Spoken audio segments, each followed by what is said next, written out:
यवतमाळ येथील यवतमाळ पब्लिक या इंग्रजी माध्यमाच्या शाळेत संगीत व चित्रकला शिकवणाऱ्या 2 शिक्षकांनी विद्यार्थिनींवर दुपारी जेवणाच्या सुट्टी दरम्यान अतिप्रसंग केल्याची घटना उघडकीस आली आहे।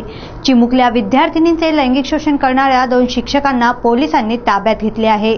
यावेळी संतप्त भाजपा, राष्ट्रवादी आणि मनसे कार्यकर्ते शाळेत धडकले व त्यांनी शाळा प्रशासनाला चांगलेच धारेवर धरले होते।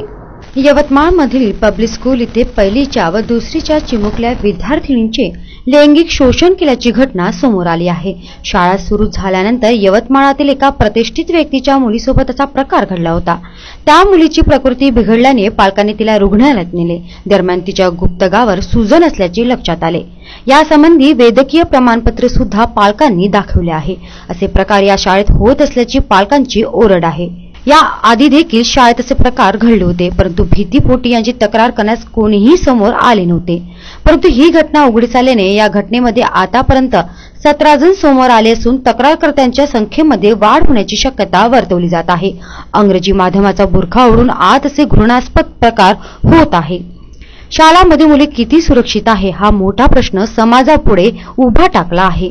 सार्वजनिक ठिकाणी शाळा, महाविद्यालयामध्ये महिलांसाठी स्वतंत्र स्वच्छतागृह असायला हवे असा उपक्रम सरकारद्वारे राबविला जात आहे।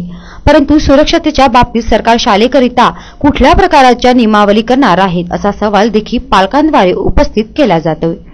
शाळेच्याच बाथरूममध्ये मुली किती सुरक्षित आहे हे आपल्याला या शाळेतील घटनेवरून कळते।